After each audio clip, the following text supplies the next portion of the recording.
exposures, adrenaline, viewpoints, lots of different abbreviations that we'll be talking about today. Today we're going to go through all the other non-opioid agents. Okay? So this is going to be a lot of different drug classes, many of which that you guys have seen before in other disease states and situations. So first we'll talk about Tylenol, or acetaminophen, or APAP. We'll go through some of the antidepressants that we use commonly in pain, our anticonvulsants, and then our muscle relaxants, and then a few others that are a part of that. Any questions before we dive in today? One question that I got yesterday was, do you have to know doses? Okay, what doses do I expect you to know? We talked about yesterday. Your ibuprofen doses, okay? And then what about with NSAIDs? What do you need to know about those? Class 1 versus Class 2, but what else with dosing? Just in general. Right. Yeah, what the indication is. Okay, so if I give you a really tiny dose, and I'll say this is a low dose of an NSAID, what is that going to be more targeted for? Versus if I give you ibuprofen 800, this is a high dose, you'll be able to tell me what that means. Okay? Today we'll have a few more doses that I'll expect you guys to know, but other than that, that will be it there. Other questions?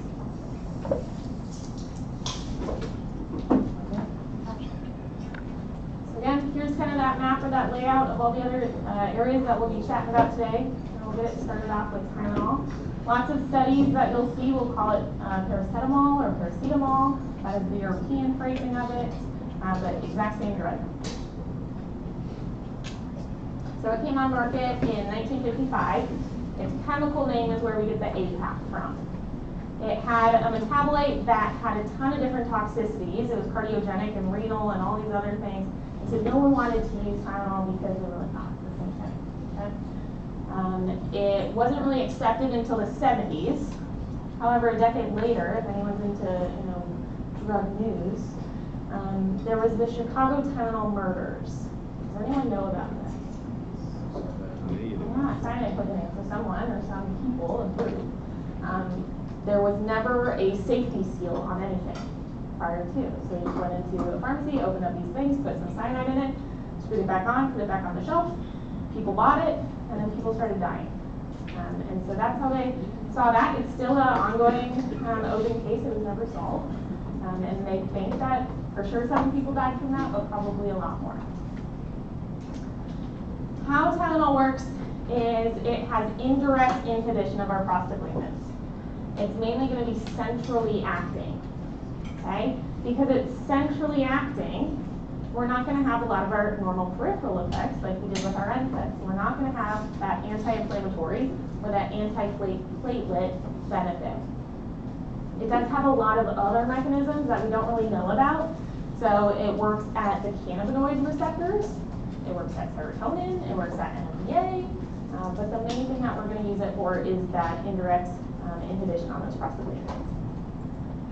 We use it for a whole host of things, but again, mainly not that inflammation that we look for our NSAIDs. It's going to be self-limited painful conditions, non-inflammatory pain, and then pain perception and not fever. Comes in a whole host of different preparations. These are some other doses that I will expect you guys to memorize. Okay. So your max dose, if under medical supervision, is 4 grams. If not under medical supervision, or over the counter, it's 3 grams. If they have liver injury, 2 grams. Okay. So, I don't like looking at people's labs if I don't have to, or monitoring them continuously. So my procedures, I typically have people max it at 3 grams. Pediatric dosing is going to be 10 to 15.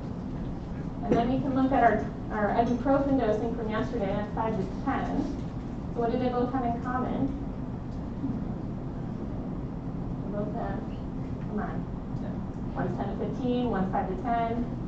They both have 10. Okay, so pretty easy to do the math. Take those kilos, add a 0, there's your dose.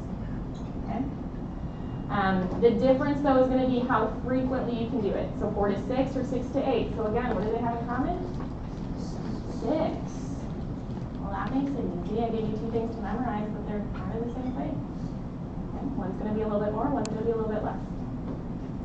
So let's meet little Charlotte. She is a 23-month female, 12 kilos. She has an ear infection, and she was advised to use Tylenol to manage the pain and fever for a few days, along with some antibiotics. So given this case, how much would we give her?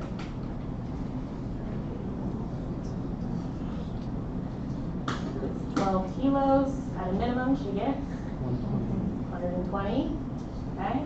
Or a little bit more, up to that 180. Okay, how often can she get that? 4 to 6 times. 4 to 6. Okay.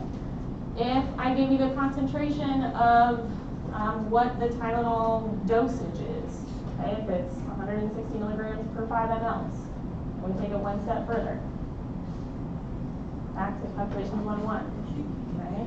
It's almost like you guys have a question on every exam that asks you a calculations 101 question. Its duration of action mirrors its dosing, so it's going to be 4 to 6 hours. Side effects are fairly minimal. We have some GI upset, headaches. We can get a rash from it as well. Main drug-drug interactions that are most concerning are going to be warfarin. We do need to be careful with that. And then it has this really nasty box warning of hepatotoxicity. So Tylenol is going to be our preferred one in our populations that have all the things that NSAIDs hinder us from. Okay, so cardiovascular, renal, GI bleeding, and then pregnancy. So in looking at Tylenol's metabolism, 5% of it is unchanged. You eat it, it goes in, it comes out. Okay? 85% of it is metabolized through the liver to good, helpful things. 10% of it goes to this thing called NAFB, and that causes hepatic injury. Okay? Our body is nice though, and we can use glutathione, bind to it, and get rid of it. That process depletes in times as we get older, if we're exposed to different toxins, stressors, if we have malnutrition, if we use a lot of alcohol, or if we have excessive dosing. We can't bind to NAFB to get rid of it. So when that happens, we need to see how much Tylenol they have in their bloodstream. And we can use a process, or this graph, called the Rumac-Matthew nonogram. Tylenol will continue to be absorbed into the bloodstream for about 4 hours. So this graph doesn't start until 4 hours post-ingestion. Okay. If it is above the line, hepatotoxicity is likely. We need to treat them. Okay? If it's below the line, it's unlikely. How we treat them is with N-acetylcysteine or NAC. Other treatments that we can use are activated charcoal. It's really not going to be that helpful, but we can try it, ideally if it's within 2 hours. But truly 4 hours would be the absolute max that we would consider it. So now we're going to use whenever it's above that line, or if someone ingests over 7.5 grams, regardless of how long, right? If they've done that, it's been 2 hours, give NAC. We don't have to wait. If they have an unknown ingestion time, but their blood concentration is over 10, if they use Tylenol with any evidence of hepatic injury, they come in, they say they use it, and they are yellow, probably start using it. Or if they have a delayed presentation. So if it's been over a day and they come in, then we want to use NAC. What does NAC do? It truly just increases the supply of glutathione to help that NAFB bind and then be excreted. There's 2 ways that we can administer it. Either through an oral solution, so it's mucomist and then you dilute it. It has a very bitter, sulfury smell and taste to it. That increases your risk of emesis and vomiting from that.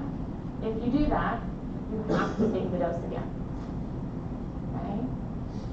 I've been in situations and practices where providers unfortunately will choose to give this to patients to teach them a lesson. I don't encourage you to do that. Okay? So you must re-administer if they do have that emesis within an hour. You can use a straw, you can cap the cup, putting it over ice is encouraged as well to help minimize that, or use an NG tube and get it down that way. So that's 18 total doses over 3 days that they have to take. There is an IV option, or a acetadote. That is a 21-hour infusion, and that goes in different steps based on the timing. Okay, so you start with a step 1, you do that for so long, you go to another dose, you do that for so long. And so in total, that's 21 hours. So we have Kyle. Kyle comes into the ER. He's 6 hours after ingesting 30 acetaminophen 500 milligram tablets. He complains of excessive GI upset and depressed mood and motivation related to numerous life stressors. So what are we going to do first? Give him that. Give him that. So how much did he administer? Over 7.5. Yeah, over 10.5, so 15 grams. Okay, so that's over our 7.5 cutoff. We could also get serum level, see where he's at. But regardless, we're going to be treating him anyway. Okay? We're going to give him MAC, and then determining, cost benefit, all those different things, as far as what route we choose to administer it. Questions?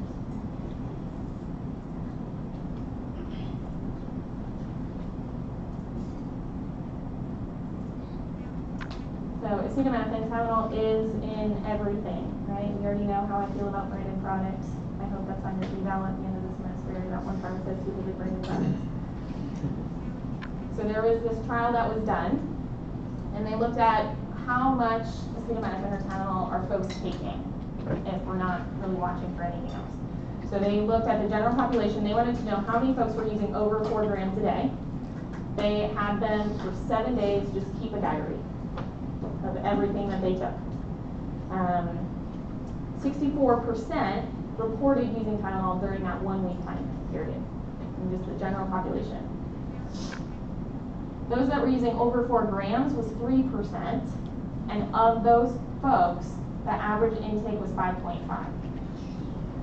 Okay? So think about how many folks that you might be seeing a week, how many of them are truly using this product, and then how many of those are taking more than what we would already be monitoring.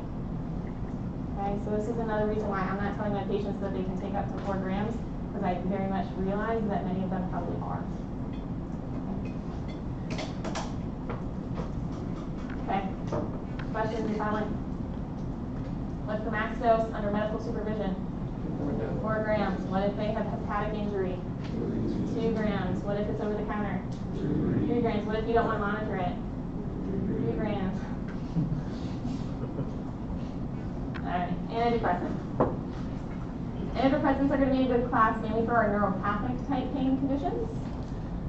This is where those kind of have their role. Pain pathway, we're going to actually be having more of that serotonin and norepi in that synaptic space, helping with that modulation at that transmission area, and that's going to be an inhibitory process there. In order to get analgesic effects from our antidepressants, it's going to take time. You can't just take 1 dose of the antidepressant and your pain's going to go away. It takes time. Typically, the onset is about 2 weeks, but they really need to be on it and trialing it for that 4 to 6 week time period.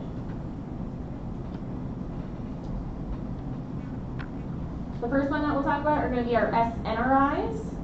These have presynaptic reuptake in the CNS. We're going to have some nociceptive and neuropathic. These are helpful in our musculoskeletal pain conditions. Have a lot of different side effects. Again, we have our serotonin side effects that are listed there with the little pluses.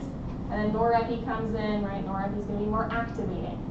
It's going to have more nausea and vomiting with it. You're going to sweat. You're going to have hypertension. The three main SNRIs that are used, there are more than these, but the three main ones, milnacipran has the most norepi. Okay?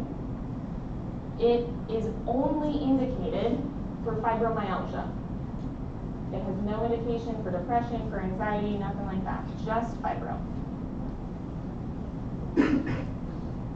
Venlafaxine or Effexor has moderate norepi. It is dose related, so the higher your dose, the more norepi that you'll get.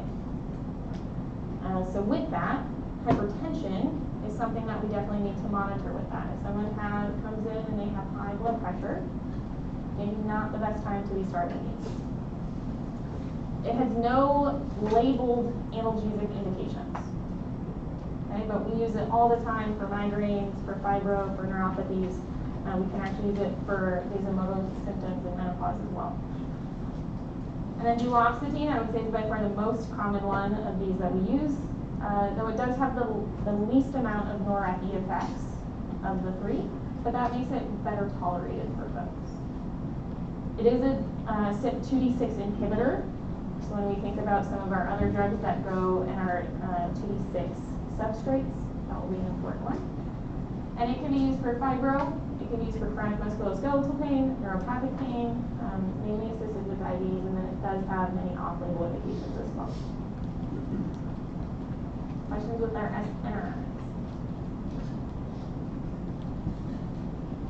Moving right along. You guys are so ready.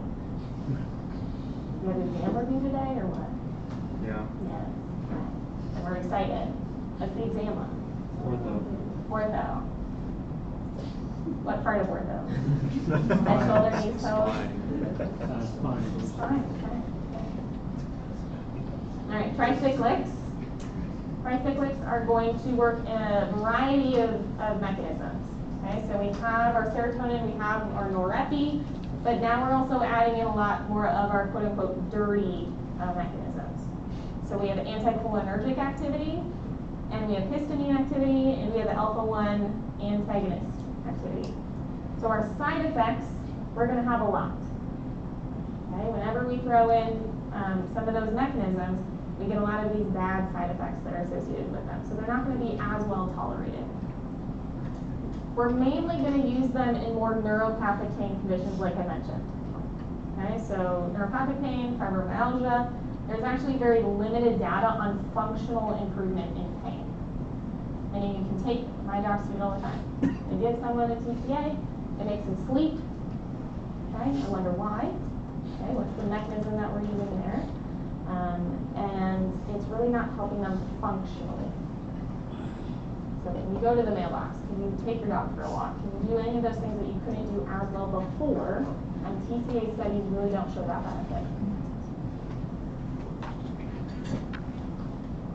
TCA tricyclics. Again, you guys don't have to memorize any chemical structures, but how beautifully named is this drug class, right? There's 3 cycles, tricyclic. Wow, you can appreciate whoever named that. Okay. Because of all those fun mechanisms, we need to be cautious in a lot of different areas. Okay, orthostasis in our elderly population, those that have seizure disorders with their anticholinergics. Renal and hepatic impairment can cause more of that to accumulate within the body, and then we can have that elevated QTc risk as well. TCAs are contraindicated if someone has had a recent MI. Overdose with these is fatal, and it is due to cardiac dysrhythmias. We need to avoid it in patients that are at risk of that. Okay, whether they have poor memory, whether they are elderly, whether they have intentional or suicidality concerns. Those are the populations that we want to avoid our TCAs. The 3 main ones, we have 2 tertiary and then 1 secondary. That just means that tertiary have more side effects. They turn into secondaries as they are metabolized. Secondaries have less side effects. So amitriptyline mainly works at serotonin. It is metabolized into nortriptyline. Nortriptyline has more activity at norepi versus serotonin. And that metabolism is through 2C19. Doxepin cream is a compounded cream that we can use for pain. It does have an oral formulation. It's mainly going to be used for insomnia. The topical cream, though, is off-label. It is very expensive, and it has similar systemic concentration. So what does that tell us?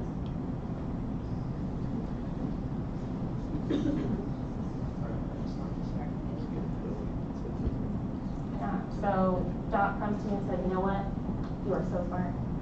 I have this patient, they don't like swallowing, they have all this neuropathic pain, it's right on their knee.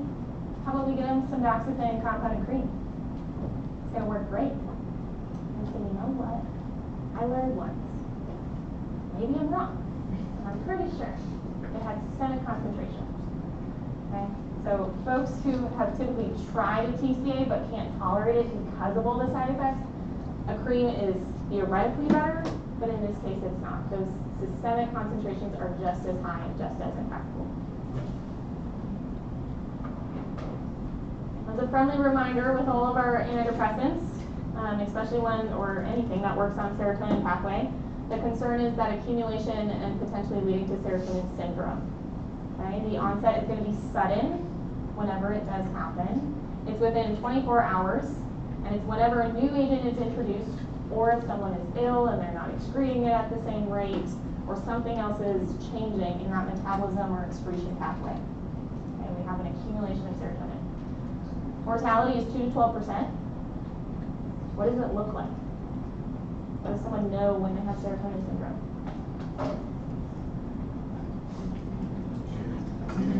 Where's up here? They're reading the screen. I love this. Has anyone seen serotonin in real life? I've seen it 3 times. Every time, well, 2 times have been in the ER. 1 has been in clinic. But the ones in the ER, it's very much they get added one thing, and 6 hours later they are in the ER. That one thing is typically tramadol. So tramadol we'll talk about tomorrow. It has a lot of serotonergic effects as well. How I remember serotonin syndrome, and again, right, flight attendant, here's all my tricks of the trade. Mind, body, muscle. You're going to be confused. Things aren't going to make sense. Your body is going to hurt. You're going to be sweating. Your heart's going to be racing. Your muscles, they're going to be sore. They're going to be twitching. All these different things.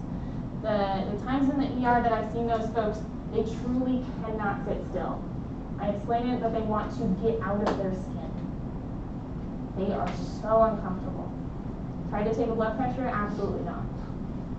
Okay? They are very, very uncomfortable. How do we treat serotonin syndrome?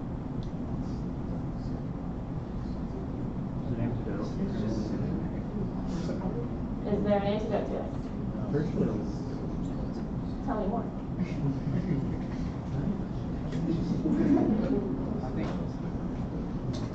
It's not. Okay? How do we prevent it from continuing? Stop what you're taking, right? Don't keep taking all those serotonergic things. Okay, so we need to stop that. And then it's really supportive care. Okay, we can use things like benzos as part of our supportive care to help with some of those things that are going on. All right, Scott, we meet again. Good old Scott. All right. Do we think that we could give him an antidepressant? Why are we not?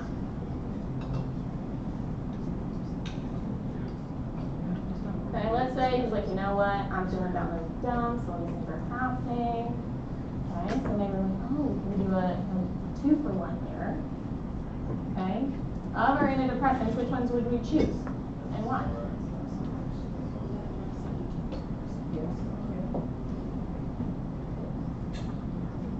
Looks like he works with heavy machinery.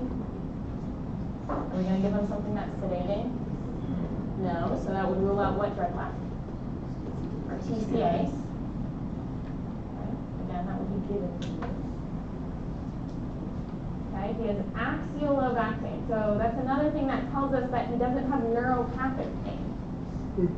Okay, so our TCAs probably wouldn't be a great option there either. Okay. Our SNRIs can be helpful in musculoskeletal pain, which you would have. Duloxetine, in the guidelines, is one of the only 2 drugs that are suggested. The other class being NSAID. So duloxetine would be a decent option for him. What things would we need to monitor? Hypertension, why? Norepi. It makes sense, right? It's like I made these slides trying to get people to know it, to learn it. All right, anticonvulsants. So the two here are our gabapentinoids. Gabapentin is not controlled. Pregabalin or Lyrica is controlled. They did to C5. While you would love them to be GABA-like, they don't work on GABA. Horribly named, so unfortunate. So they are alpha-2 delta subunit binding, and they work at calcium channels. So they inhibit that calcium influx, and then that action potential is reduced. So ultimately, that glutamate is not having that same action as it was. It's not being released, that signal is not going on. What can we use it for? Typically neuropathic, so our anticonvulsants are going to be another neuropathic group. We're going to start low with these and go slow, and we're also going to renal dose adjust. The difference between them are their kinetic profiles, so how they work in the body. So gabapentin is saturable. So that means that the more you take, the bioavailability decreases. Okay, so you can see here at 900, 60% of it's absorbed. At 3600, only 33% of it is absorbed. So at some point, you kind of get this leveling off effect. Meaning, if someone's not getting benefit at kind of that 50% halfway dose on the total dosing scale, probably not really wise to keep going. We don't expect that they're going to have more benefit the higher we go on that. On the flip side, pregabalin or Lyrica does seem to demonstrate more linear kinetics. So we start working on it. If they have some effect, they want to push it more, we can go up more. If they want to push it more, we can go up more. The side effects for both will be the same. So dizziness, ataxia, drowsiness, fatigue, headache, and nausea. And then weight gain, which is due to edema. Okay, so it's not that they get the munchies and they get more fat, it's an edema concern. In 2019, the FDA made a safety alert that says that gabapentinoids have a high risk of respiratory failure and depression, mainly among certain populations. So those that are taking other respiratory depressants, those that have respiratory conditions, and then the elderly. All right, moving right along. Topiramate has multiple inhibitory mechanisms. So we're working at sodium, we're working at calcium, we're working at GABA, we're working at AMPA, we're working at NMDA, all of these mechanisms. It's mainly going to be used in our neuropathic pain, and it can help in fibro, headaches, and migraines as well. The side effects of topiramate or Topamax gets its nickname Dopamax because it makes you feel dopey. Okay, so oftentimes folks will talk about brain fog. Fibromyalgia also has what we call fibrofog, or another brain fog. So when we can use something in a disease state that has the same side effect as the disease state, it can make it a little bit difficult to figure out, is it the drug or the disease that's causing this? Topiramate can decrease bicarb and can increase ammonia. Weight loss is associated with it, so we can use that as a weight loss agent, up to 20% almost. It does have that fatigue and drowsiness and some GI upset associated with it. We need to be cautious because of some of those changes that are going on, that these folks are going to be at high risk for metabolic acidosis, and then they have risk for kidney stone development. So folks who are on this need to make sure to maintain their hydration when taking topiramate.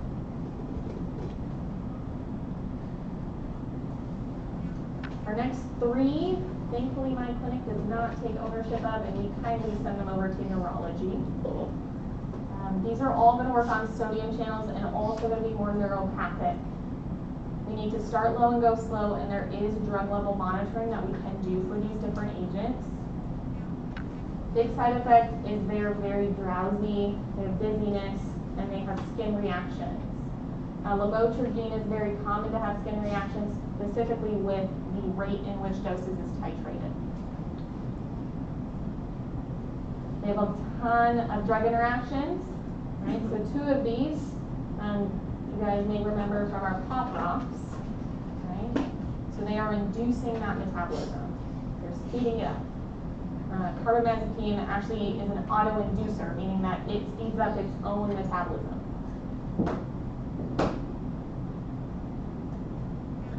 Right, benzos we will talk a little bit more in the next section here, but benzos are also considered anticonvulsants. They enhance GABA A. So most of our things are going to be GABA A. There's one drug we'll talk about today that is GABA B. But these are GABA A, and so they're going to be working on that postsynaptic chloride influx. Mainly going to be used in muscle spasticity, which is where we will talk about them next. We have lots of different box warnings.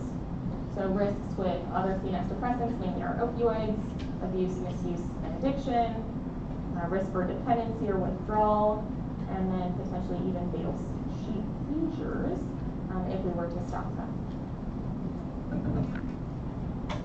So we're going to meet Paul. I don't think we've met Paul before. So Paul is our 68-year-old male. He has unmanaged restless leg syndrome that are preventing him from getting comfortable at night.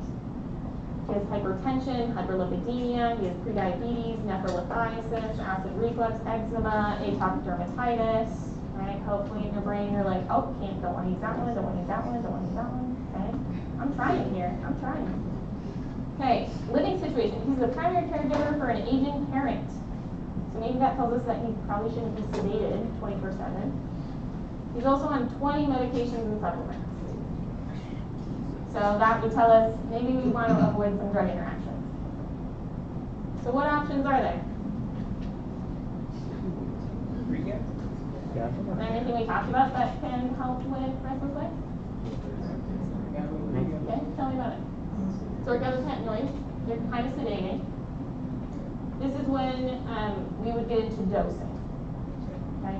So dosing for restless legs doesn't have to be that high. That sedation is correlated to the dose. What herbal products might we get from? Restless legs, maybe you've got some muscle cramping going on.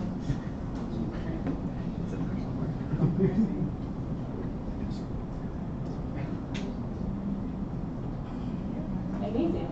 Okay. So let's go through them again. Alpha-lipoic acid, what's it used for?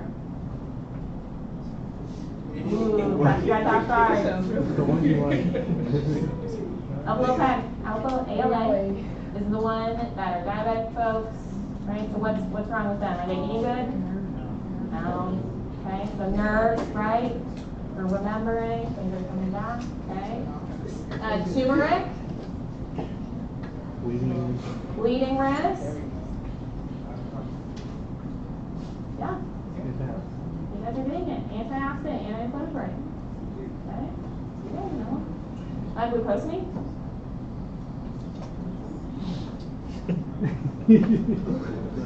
Joints. How is it made? What's it made from?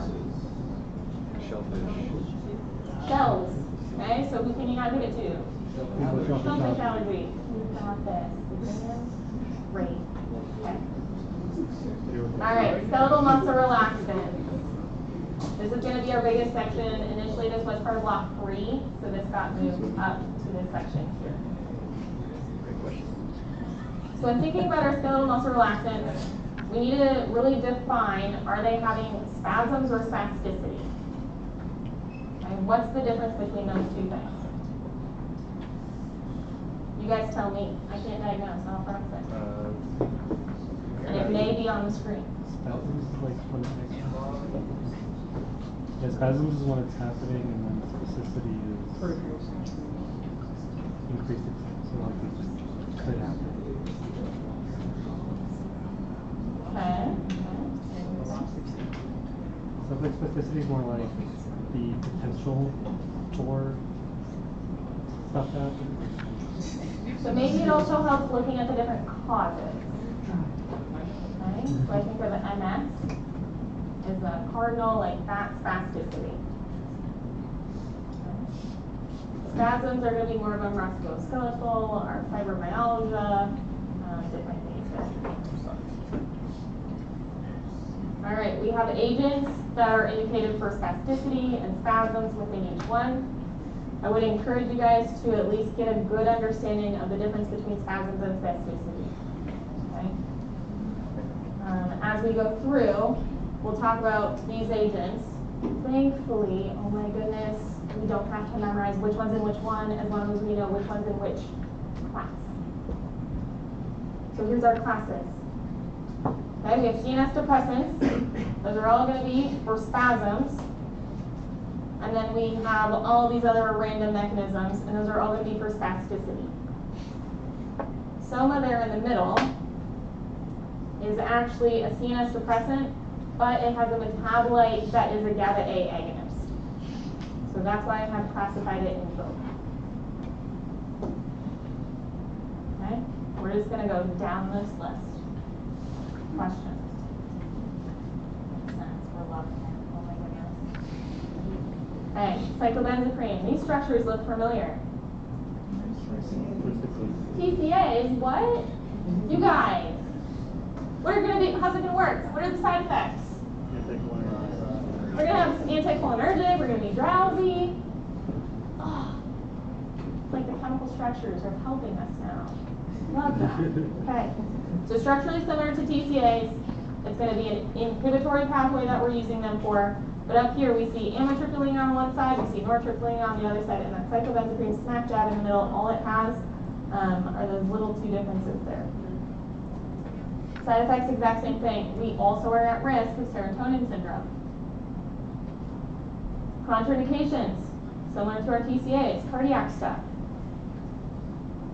It does also lower our seizure threshold. We need to be cautious with other CNS depressants, such as alcohol, as well as our elderly population.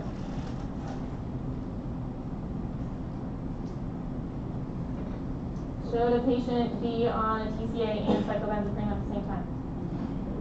Can I take you all to tell my docs that? Metaxalone or Scalaxin, super fun name, rarely used. Okay. We don't really know how it works. It has a whole host of side effects, including some different blood changes that are going on, and it does also cause serotonin syndrome. Lorazone, another fun one, has fatal hepatotoxicity. So do we use that one? No. So again, these are CNS depressants. The mechanism is very much to depress the CNS rather than be targeting that site of those spasms that are going on. All right, methocarbamol is probably going to be a very common one that you guys see and are exposed to. Again, it's going to be a CNS depressant. It's targeting those spasms. It comes as oral, IM, and IV. Its dosing is going to have an extremely short half-life, meaning that they must take it multiple times a day. Because we don't really know how it works, the theory is that it works on some sort of neurotransmitter, that as you keep taking it, that neurotransmitter gets depleted and it doesn't replenish itself. So it's called tachyphylaxis, meaning as you keep taking it, nothing is really happening. So its usage should really only be for acute situations, typically less than 72 hours. And I put greater, didn't I? Yeah, after greater than 72 hours, we get tachyphylaxis. Side effects, sedation, all of our CNS stuff, dizziness. We can get hypotension.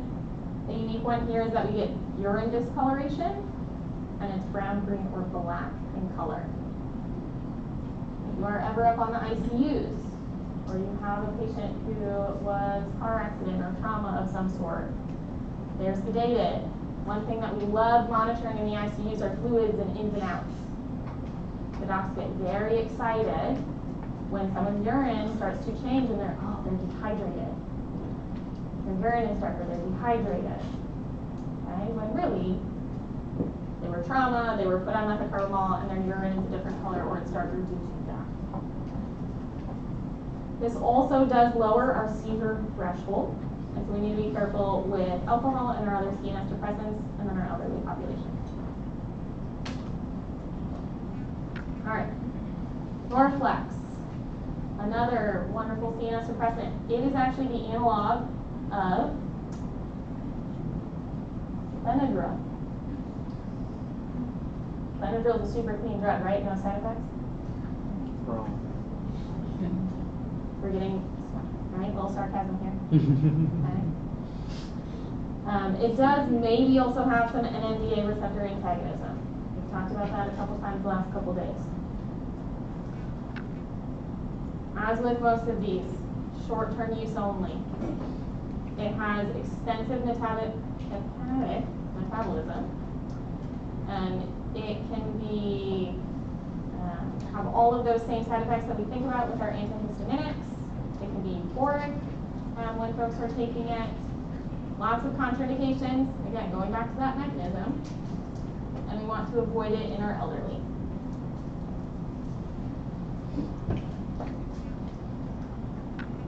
All right, Soma is a C4.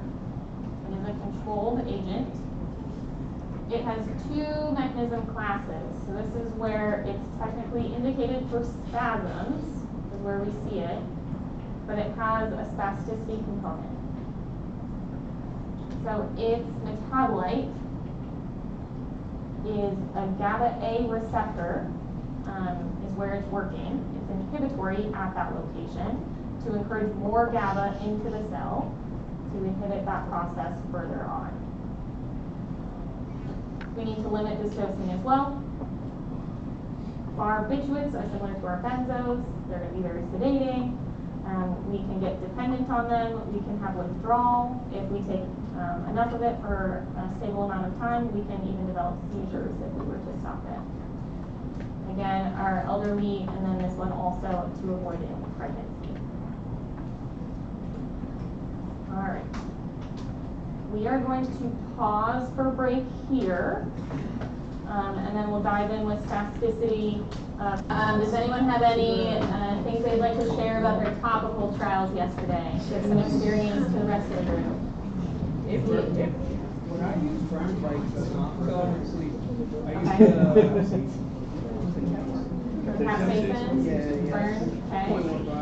Definitely don't use the real Okay.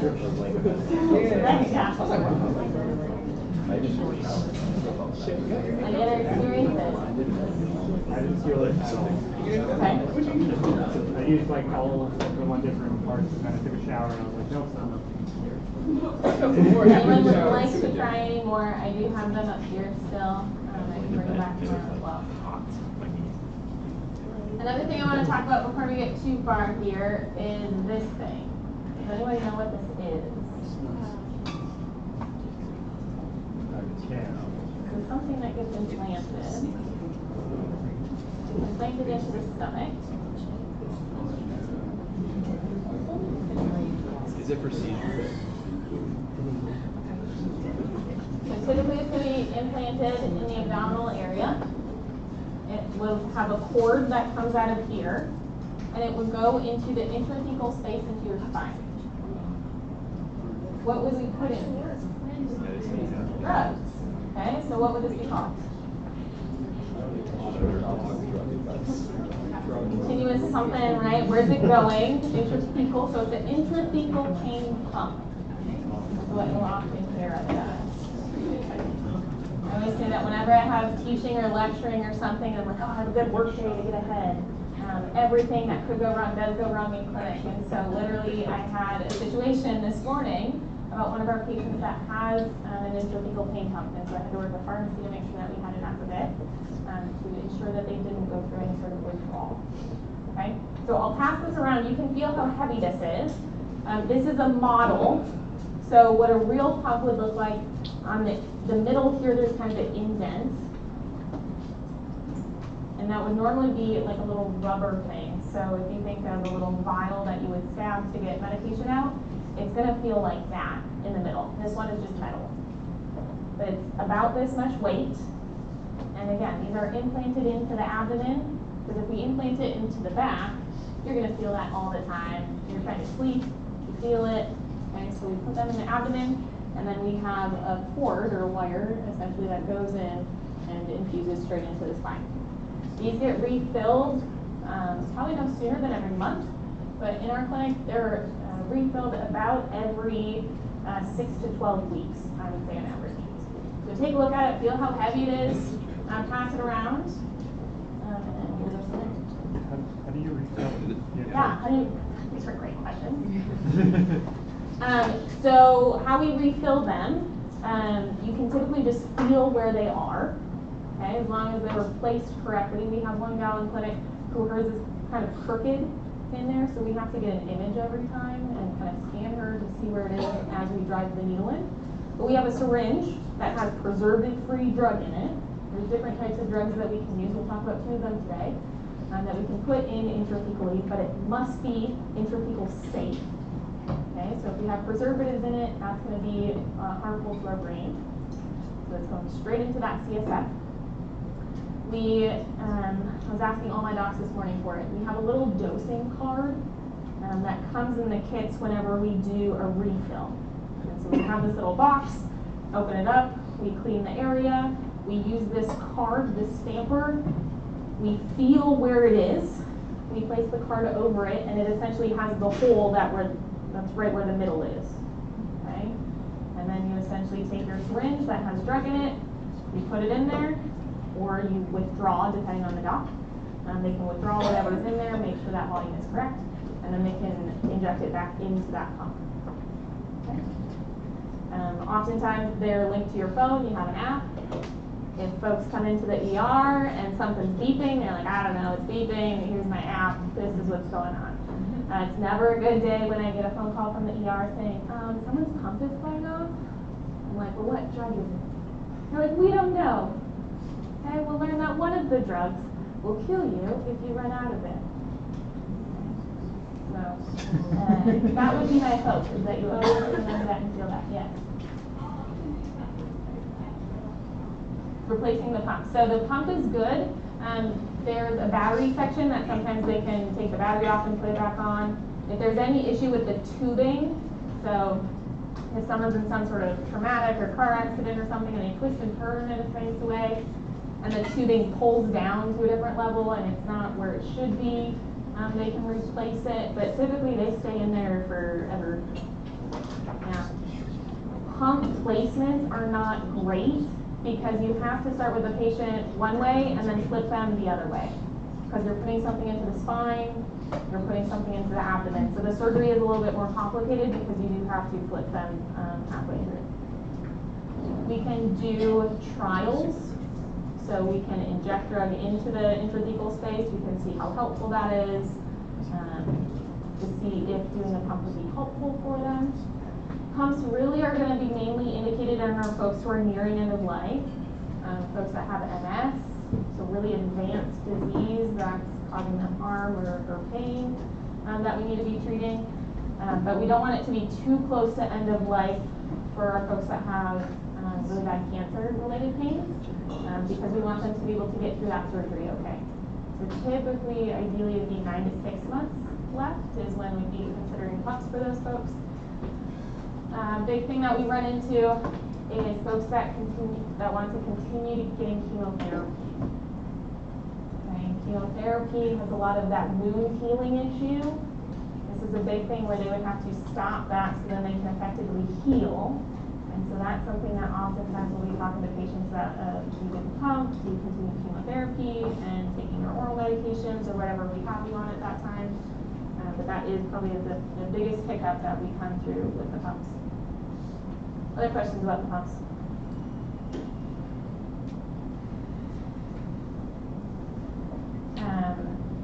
The one time where we're going to expect potential pump failure would be after an MRI. Okay, so most of them nowadays are going to be MRI compatible, but if something were to happen, or they're like, oh, my infusion rate isn't reading right, I always just encourage that they reach out to the device rep. So whether it's Medtronic, Abbott, Boston, whoever's making their pump, they should have a representative that they can call. They're the ones that give you free stuff. Okay. So they all have a rep. Each person has a rep that they can call whenever that stuff happens. So encouraging your folks, oh, you have a pain pump, I'm going to send you to get an MRI next week. I want you to set up an appointment in the lobby for whatever time right after that MRI to make sure that everything's functioning okay. So we have an iPad in our clinic. There's other ways that you can scan it, but effectively you just tap it like a credit card reader type thing. You tap it on the pump, you get a reading, it uploads what their rate's at, how much is left in the reservoir, all those different pieces. Fun stuff. All right. So back to our muscle relaxants. We just went through all of our CNS suppressant agents. Now we're going to move on to many of our GABA-like things and other mechanisms. These are going to be for spasticity. So diazepam or Valium is also controlled. It's going to be C4. It's going to be a GABA agonist. Again, GABA is more of that inhibitory process, and so we want to increase at that GABA A neuronal area to get that inhibitory action further on. Comes in a lot of different routes. Diazepam or Valium specifically has an extremely long half-life, okay, over 40 hours. It is metabolized into many different things, one of which has a very longer half-life. Great English today, okay? Over 100 hours just for its metabolite. So if you are the doc in my clinic, and we say, hey, what benzo do you want to use for our procedural anxiety-related things? Which one do you not tell me? This one, okay? Procedure that lasts 10 minutes. We shouldn't be, zonking you out for the next week. All right, side effects. Drowsiness, somnolence, fatigue, ataxia, amnesia, dependence and withdrawal. And that's going back to the fact that it is a control. If someone is taking this continuously, right? So again, spasticity. If someone has MS, I have had a couple folks who have had stiff person syndrome. So that is a condition in which very much it looks like MS. All your muscles are very, very, very stiff. Best way to treat that they're very responsive to are going to be benzos, and oftentimes we're going to use diazepam because it does have that long half-life. It's going to give them the most kind of long-term benefit and maintenance. All right, baclofen. So this is one of ours that does come in an intrathecal. It is GABA B. I told you there's one that's GABA B today, and that is baclofen. Unfortunately, it's not a straight mnemonic because benzos are GABA A, barbiturates are GABA A. Okay, so baclofen is our only one that is GABA B. So it's on that same postsynaptic receptor. It's just on a different kind of piece of that, different arm of that postsynaptic receptor. So it's on the B version of it. It does also inhibit pre- and postsynaptic glutamate release, and it inhibits substance P within the CNS, which is an excitatory neurotransmitter when it's in the CNS. So this is one of those things that is intrathecal. Side effects are going to be dizziness, weakness, and then drowsiness. As you continue to use baclofen, you can overcome that. It has a box warning of withdrawal and potentially death, specifically in our intrathecal pumps. So when I got a phone call today at 10:30 saying, hey, you have this pump patient upstairs, and I was like, what? And they're like, yeah, it's baclofen. And I was like, nuh-uh, I'm not trying, not me, someone else. It very much was our clinic. So we worked to ensure that they had enough drug because we want to avoid death with withdrawal. Okay? Biggest thing that we always want to ask for is how much is left in the reservoir. Okay? Do we know if there's anything left? Is it empty? Or is there something left? So this gal had about 3 weeks left in her pump. So I was off the cliff very quickly, thankfully. Tizanidine, spasticity, different mechanism, is going to be an alpha-2 agonist. It's centrally acting. It's going to work on our presynaptic motor neurons. What are some other things that are alpha-2 agonists? Okay, what do those things cause? What side effects? And what do they treat?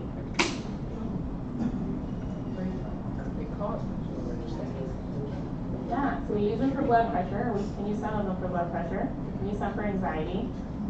Okay, so is tizanidine probably going to help with blood pressure and anxiety too? Potentially. So if I have a patient who has muscle spasticity and has PTSD, if I have a pickle lunch, right? Getting some anxiety here. We need to be mindful of renal and hepatic dosing. Side effects, as we already called out, right? That hypotension. If someone is taking this regularly, the concern is that we might have rebound effects. Tizanidine is a unique one in that we also have hepatotoxicity with it. This is one resource that I'd encourage you guys to, bookmark for future use. So NIH has a resource called Liver Tox, and you can look up not every single, but most drugs in it, and it will give you all of the data, and it'll tell you how concerning it is in liver injury. Okay, so fairly easy to use. So we have this one with tizanidine, and we see that about 5% of folks that are taking tizanidine have LFTs that rise over 3 times that upper limit. So with that, we need to monitor LFTs when we're taking tizanidine at baseline and monthly with chronic use, or if we ever think that there's hepatic injury.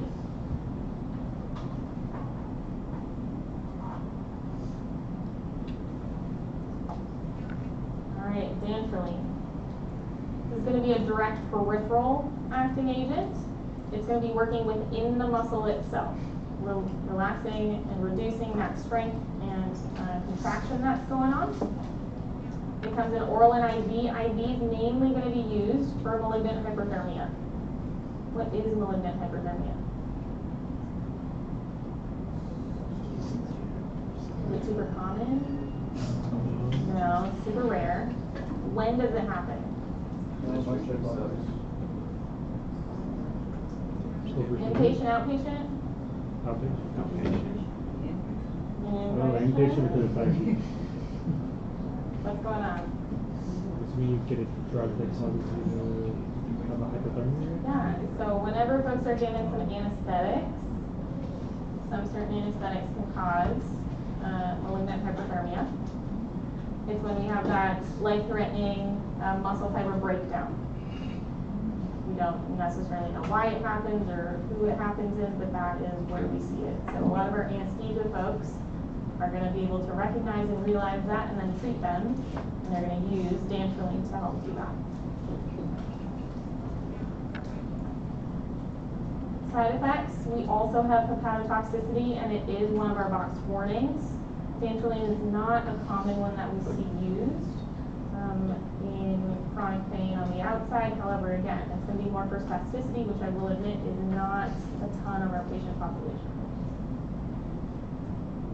All right, a local option is going to be Botox or Xeomin. So this is actually came from a bacteria. It's a botulism, super rare, but it is serious. It's a paralytic illness. How it happens is it is a descending paralysis. It affects both the motor neurons as well as any of our cranial nerves, and that's where it's starting. And then it can be used as a biological weapon. We do have an antidote for it, so we have an equine antitoxin that we can administer.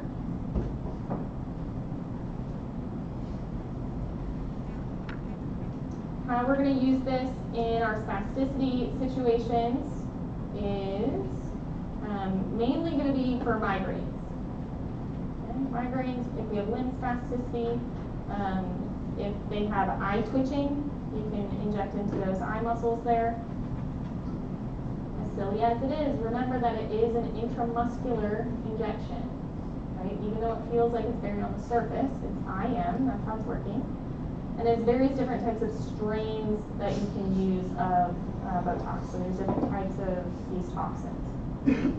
If someone has a reaction to one type of those strains, we can rotate them to a different strain for them to tolerate it better. There is a box warning for migration that could be fatal. Okay, so if it's injected in one spot and they massage that area and it moves to a different spot, there's concern that that could move to a place that could cause paralysis of a muscle that we don't want paralysis of. So that's how we would get a fatal concern. The random ones. Right, overall, among our skeletal muscle relaxants, hepatotoxicity. We have little evidence of hepatotoxicity in soma, in cyclobenzaprine, metaxalone, methocarbamol, and orphetadrine. Rare but significant in tizanidine and baclofen. And then clearly linked to liver injury and death in these two here.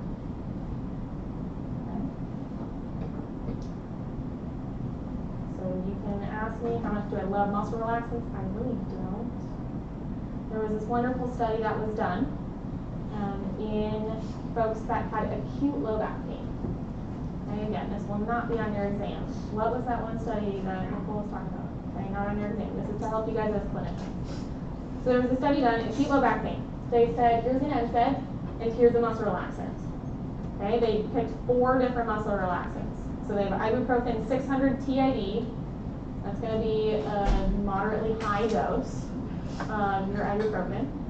So they did that with placebo, with baclofen, with metaxalone, and with tizanidine. So we have a mix of different ones there. This is a very confusing graph, but what we can see is that they all look the same. And that's pretty much the outcome, is that there wasn't a difference. So muscle relaxant therapy did not appear to improve the function more than placebo, nor compared to each other, after that 1-week visit. So in the chronic low back pain guidelines, the low back guidelines talk about acute and chronic, but they actually say neither for nor against its use. The guidelines that we mentioned in the very beginning, this is kind of where they stand. Many of them are against using. Fibro does, in the 2016, there's not a ton of fibro guidelines that are out there, but they're the only ones that really say maybe use them. Again, our spasticity is a completely different thing. So MS, stiff person syndrome, those types of conditions, right? We're going to definitely go to those agents that are for spasticity for those. All right, so our takeaways I've kindly organized here, and some of those big things for each of them. This is not the only thing I encourage you to study for the exam. Don't just pick this slide and just look at it, okay? But this should be a good starting point. All right, if we have Alice, 32-year-old, she has intermittent acute muscle spasms during her fibromyalgia flares. They occur every 2 to 3 months, and they last for a duration of 1 to 2 days. These are her other meds. So spasm, spasticity.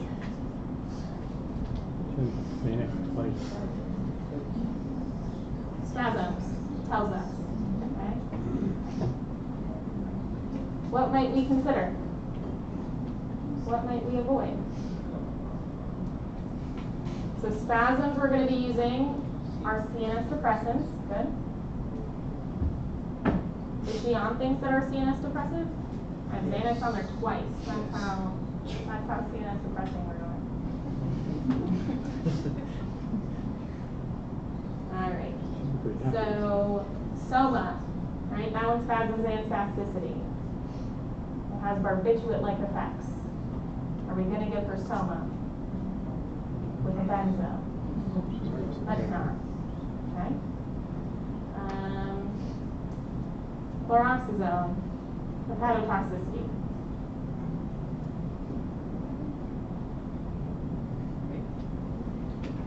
Maybe, depends on our risk. Okay. Maybe we'll think of some others, see if anyone else is better. Metaxalone. Serotonin syndrome, yes. Okay. Methocarbamol. It's acute. Is that really short? You can only use it for 3 days.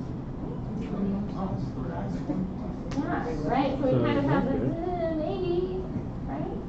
So again, her picture would tell us that she's already using it for a very short period. It's happening a couple times throughout the year. So we're not as worried about that tachyphylaxis because she's still using it for those durations less than 72 hours, and she has gaps between each of those. All right, Miss Sarah, 56-year-old, ongoing muscle spasticity throughout her scalp, neck, shoulders, and it worsens her migraine.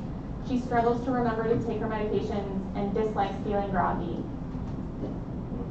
Botox. Botox. Questions on that one? Right? So baclofen is daily medication, dantrolene are black box warnings, diazepam's going to be more groggy, tizanidine also daily medication, requires lab draws. Alright, last case here. Russ, 79. He had an ischemic stroke and complains of ongoing spasticity limiting his mobility and activities of daily living. We see his vitals there and his medications. So spasms or spasticity.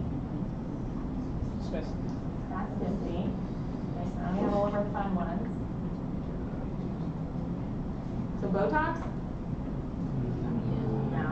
Not a reminder. Okay. Baclofen? Maybe. Okay, we'll keep talking. Dantrolene? No, why? Hepatotoxicity. Okay. Diazepam? Why not? He's already got Decreased Yeah. mobility. Yeah. Already not doing well. Already had a stroke. He's elderly. He's going to be at more risk of falling. Super not good. Tizanidine? Some yeses. Some super yeses.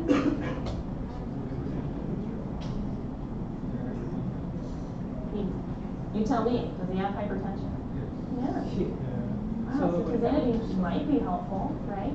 But he is also elderly. We do also have those concerns.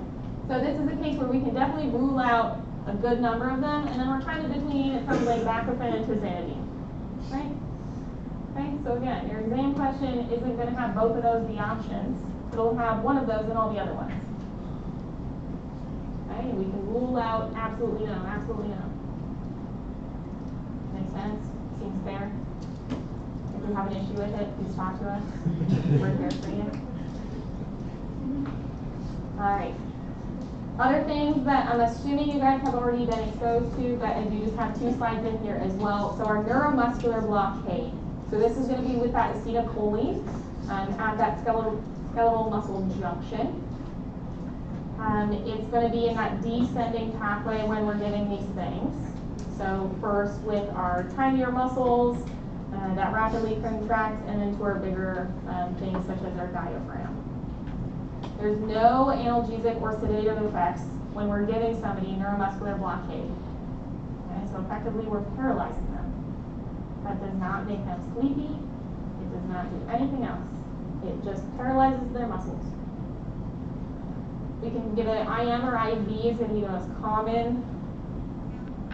Mainly when we want someone to be paralyzed is when we're doing a procedure that we don't want them to move. If someone's paralyzed, especially if their diaphragm is paralyzed, what must we do for them? Intubate them. Great job. All right, there are reversal agents, but it depends on which neuromuscular blockade agent that you're using. So there's 2 main mechanisms, one being depolarizing, the other being non-depolarizing or competitive. Our depolarizing are agonistic at that acetylcholine binding sites. And that just opens it, and it allows it that it cannot further depolarize. And then our non-depolarizing, we're binding and we can't even polarize it initially. We have different options here. So 16-choline is going to be our ultra short option. It is our only one that is depolarizing. Our other ones have an intermediate and long acting, so up to 90 minutes. Right?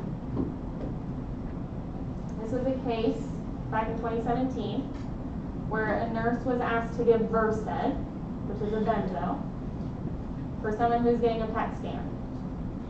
Instead, she overrid the alerts and instead administered Vecuronium. What drug class is Vecuronium? Okay.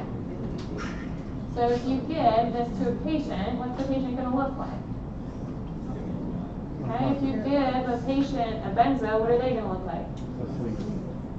So are they going to look that much different? No. No. Minus the chest right. Yeah, minus the fact that one is dead. Okay? But you may just think they appear comfortable. I gave them this medication, it is working, it's working very well, and now they are comfortable. So there was a lot of litigation about this case. Ultimately, she served 3 years of home probationary status.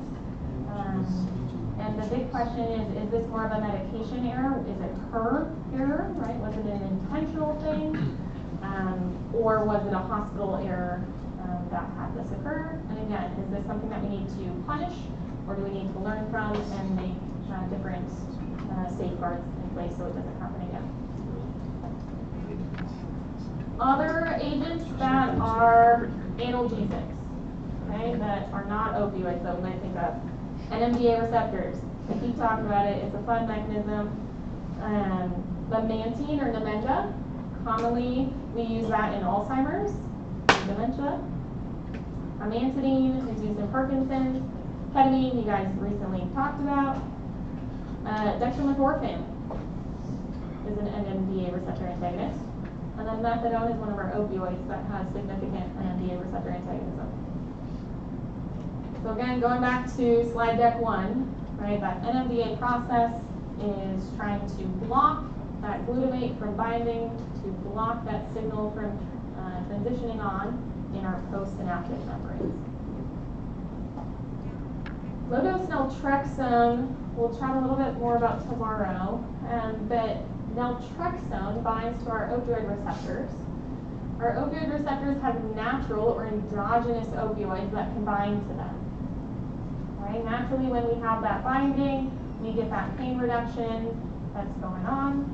If we take just a little tiny dose and bind to those opioid receptors, the hope is that our body naturally makes more of those receptors. Meaning, if we're taking opioids, more opioids can bind to those receptors. Endogenously, our own opioids can bind to more of those receptors. So it's a very unique mechanism. Mainly, it's going to be used in fibromyalgia. So we think that that's one of those situations where we can use very low dosing in those folks to naturally upregulate those binding receptors for endogenous opioids. Any medication that was just approved in January that your university is using like none other in their surgical patients is Dornavax. It's going to be a peripheral sodium blocker on their sensory neurons. So because it's peripheral, the thought is that side effects are going to be relatively very low. Okay? We're going to use it for moderate to severe acute pain. Typically it's going to be post-op pain. And again, it's acute. So the chronic studies that have been done don't appear to be extremely promising. The dosing is very unique with it, in which there's an initial load. You do it twice a day for a couple days, then you go to once a day, so it is a little bit more complex. And then it is a 3A4 substrate and inducer. All right, the last drug that we'll talk about today is called ziconotide or Prialt. This is another one that goes into that pain pump. Speaking of the pain pump, where is it? All the way in the back. Okay, you guys get it? No. No. I'm seeing no's. Oh, did we get the actual timeline? Yeah. I'm like, completely over my head. It's like it's in Alright, so ziconotide or Prialt is actually derived from snail venom. Okay, so that's always a fun one. It selectively binds to calcium channels. So when we think about venom, right, we're trying to change that conduction that's going on. And so this can be infused. A huge side effect of it is that it can cause confusion and cognitive impairment. Typically, if we dose reduce or we take them off of that dose, that'll clear up. We were talking about a patient last week in clinic, and we were thinking about, oh, let's do ziconotide for them. We think it can be really helpful for the type of pain that's going on. They have a ton of hardware in their back. They have, I think, a 17-level fusion. They can feel the screws that are in their spine. And so we were talking about different things. And so this is one that came up. But the doc who does many of our pump placements, question, it's an old lady. The second she gets confused, even if it's a UTI, they're going to turn off the pump. Because that's such a high thing that happens. And so oftentimes it is unfortunate that we may miss other diagnoses because we're blaming it on pain pumps. Okay. All right, to wrap up for today, many of our options have a variety of different pain conditions that they treat. They have lots of different mechanisms, routes, side effects, and uses. Making sure that pain control may require using a variety of these. Okay, so if you use something that works at the site of injury on prostaglandins, we may want to use something that works in the dorsal horn on the modulation and transduction pathway. You might want to use something else that works in the CNS. Okay? And then making sure that the dosing strategies that we're using are appropriate to ensure patient safety. Additional resources are there. And that is lecture. And I believe you guys are all ready for your next lecture here. Questions?